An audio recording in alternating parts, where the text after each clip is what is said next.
Hello and welcome. In today's video, I am trying a completely different style video. I'm going to be answering your Instagram question. I really hope that this is going to be an even more valuable video for you because I'm going to be answering your specific questions. Rather than giving general advice and generic answers, I'm going to be able to give you more specific answers that are going to help you individually. So I'm really hoping that this is going to be like a new series that I can try and start. So I'm going to need a name for it. If you can think of anything that's better than answering your Instagram questions, then please let me know. And if it's a good one, I will definitely use it. But I'm really hoping that this is going to be kind of a new style of video that I can be able to do a lot more frequent. Work's super busy, so being able to set time aside to record has been difficult. I think doing this, I'm going to be able to do a lot more and hopefully help a lot more people and pups. So let me know what you think of this video and definitely let me know if you've got a name for this sort of new style.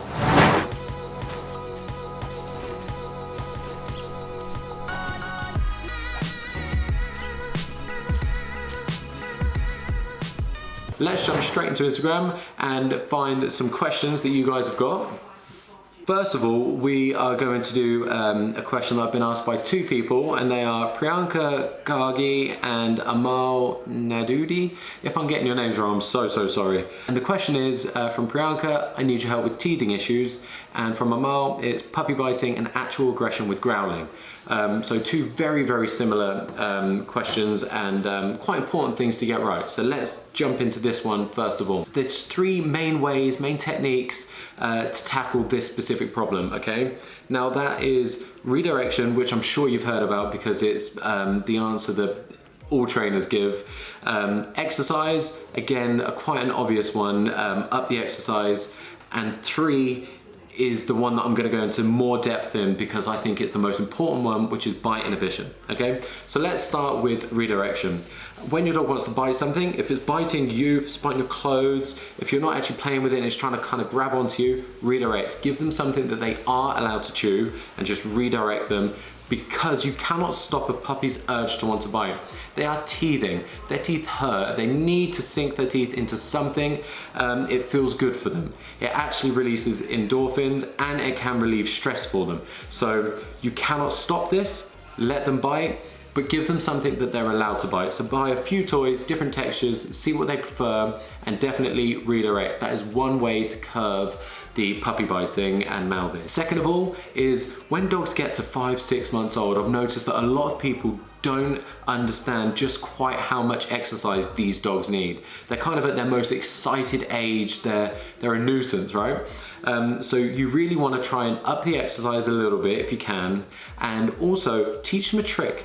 Do something that is mentally stimulating for them so that they do get a little bit more tired. If your dog is in the house for the majority of the day and then you come home from work, it's bound to be frustrated, excited. The way to eliminate that is by upping the exercise, spending more time with them, doing things like tricks and mentally stimulating them so that they don't have that excess energy and they don't kind of lash out with biting and unpleasant mouthing.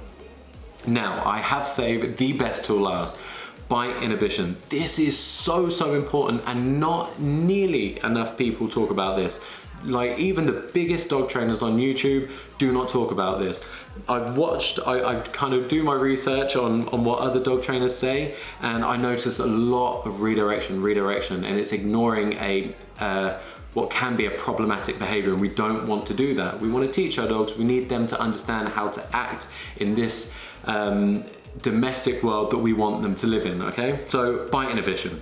This means that our dogs are trying to learn how much pressure they can use with their mouths when they're playing with us or other dogs. You actually see it a lot when the puppies are in their litter.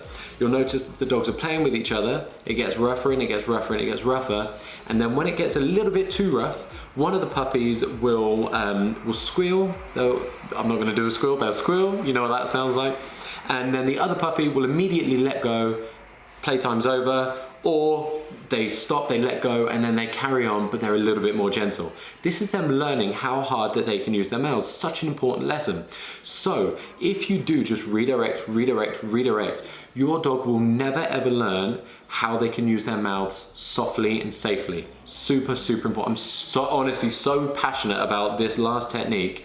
And I get so frustrated because you can watch dog training videos online and they've got millions and millions of views. Or that might be an exaggeration, but there are people just with their hands still, puppies biting, nothing's happening, and they're just trying to redirect it with a toy over here. Let me put this into perspective for you. If you had a child that yanked your hair, you wouldn't get a doll and try and redirect the baby or the child to pull the doll's hair, would you? You wouldn't try and do that. You would give them honest feedback. You would go, ow, stop. Like, you can't do that. And it's important because we have to learn. And it's the same with our dogs. Redirection is not always the answer. We need to give them feedback, honest feedback.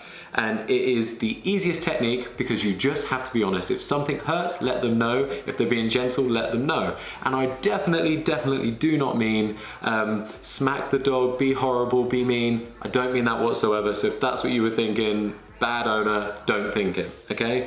I just mean be honest. So for example, this is exactly how I would react if I was playing with a dog that accidentally bit me a little bit too hard. I'm playing, it goes a little bit too hard, I'd go, ow, no.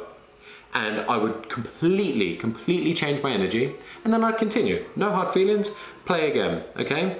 If they did it again, I would do exactly the same reaction. I'd shake my hand away because that's a little bit unpleasant. It doesn't hurt them, but it's unpleasant, it's not nice.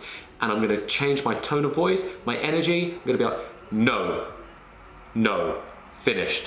If they do it more than once, if they do it 2, 3, or 4 times, playtime's over, I completely stop. And I will literally be like, no, no, finished. Playtime's over. That's not nice for them. They don't want that to happen. They want to play with us. So what will happen when you go, ow, no? They'll be a little bit more gentle. Carry on playing, and when they are more gentle, when you get back into playing with them, say, good job, oh, good puppy, and you can play. And then again, if they get a little bit too excited, ow, no. So with those 3 techniques, redirecting them when you're not kind of really engaging in play, exercising them so they're not frustrated and biting you out of frustration, and of course, bite inhibition. 3 very important techniques. Use all 3, never use just one. But with those 3, I'm sure that you'll be able to get over your teething problems. Now, Amal, with your actual aggression and growling, some dogs just talk. If you see Aegon and I've put it in my stories a few times, but if you see Aegon and I playing, he doesn't stop growling. But he is having the time of his life and he's just talking. You have to be very aware of the energy that the dog is giving you. It's very unlikely that as a puppy, your dog would be actually aggressive. It's more likely that you're seeing overexcited, rough play that definitely will escalate into something worse if you don't teach the dog now. So make sure, first of all, that you lower the dog's energy levels by teaching tricks. Hopefully my tricks, sit pretty, heel position. Come on, I've got a few, so if you don't, you can use my tricks. But doing something that is gonna tire them out mentally, and then something like fetch, tug, something that's gonna tire them out physically. That, I'm pretty sure, will really help you with the mouthing that looks a little bit more aggressive. So give those techniques a try. Definitely let me know what you think. If you enjoyed this video, please go over to YouTube, hit that subscribe button, get involved with the comments here, share it, share the video, do everything you can to help me grow this channel, because I really do want to help as many people and pups out there as possible. And there will definitely be more people with this question that can get some value out of this answer. I'm gonna stop talking now because I do that thing where I'm just waffling and I won't stop talking.